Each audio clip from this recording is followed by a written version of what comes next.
We're going to talk about adding and subtracting fractions, which is different than multiplying and dividing.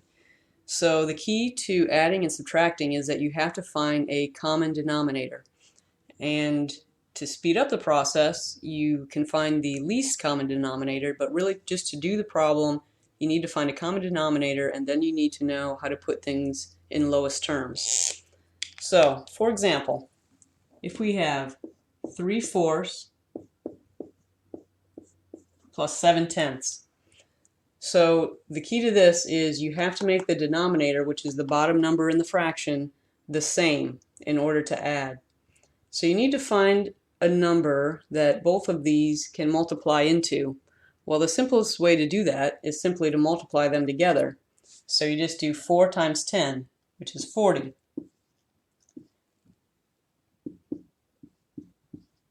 So now that's going to be the denominator for each of your fractions. You're going to transform these into these two fractions. So how did we get from 4 to 40? Well, we multiplied it by 10. So if we're going to multiply the denominator by 10, we have to multiply the numerator by 10 in order for this fraction to stay the same. So 3 times 10 is 30. How did we get from 10 to 40? Well, we multiplied it by 4.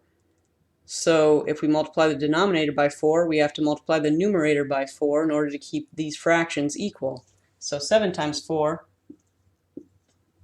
is 28. So now that we have a common denominator, when you're adding fractions, you just leave the denominator the same.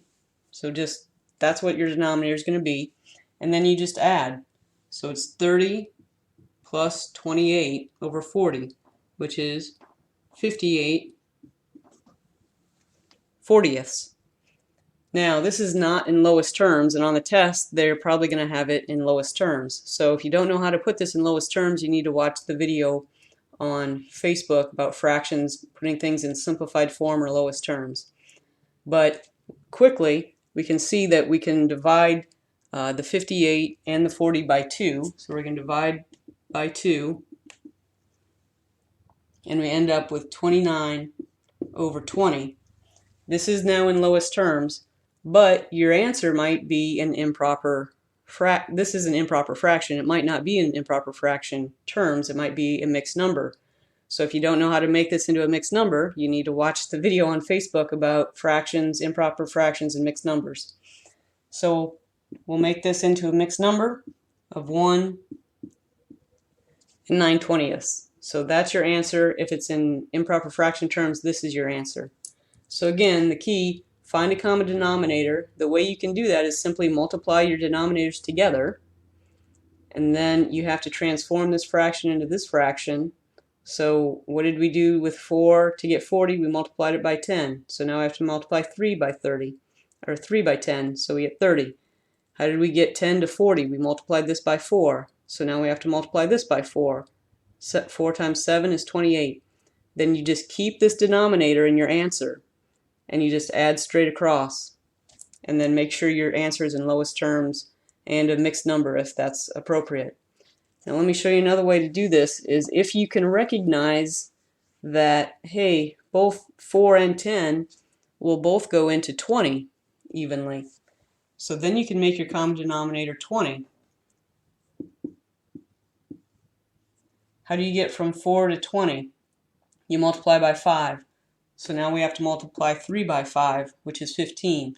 How do you get from 10 to 20? You multiply by 2. So now we need to multiply 7 by 2, which is 14.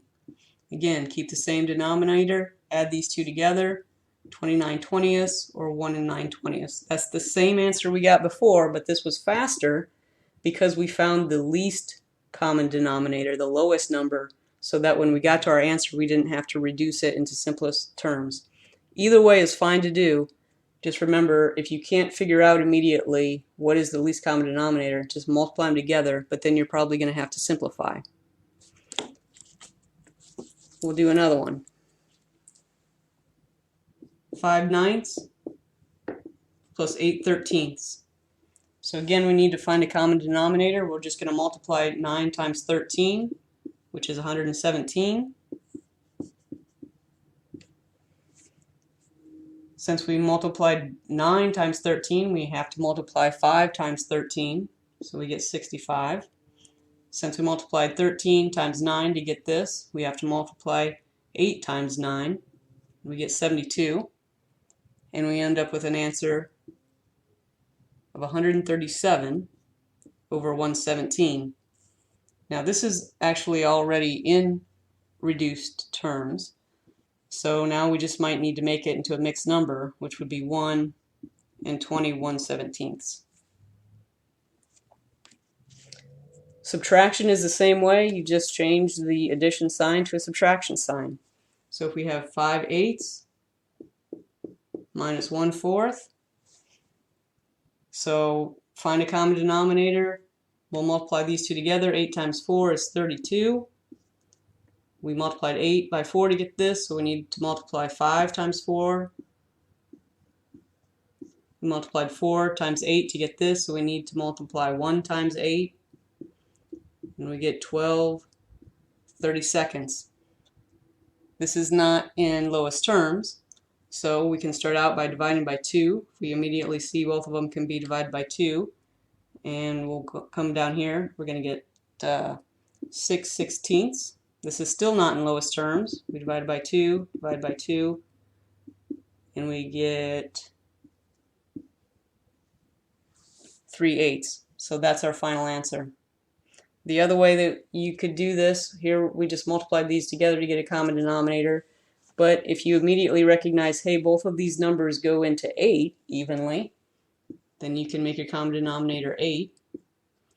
We multiply 8 times 1 to get 8, so we multiply 5 times 1. We multiply 4 times 2 to get 8, so we multiply 1 times 2, and we get 3/8.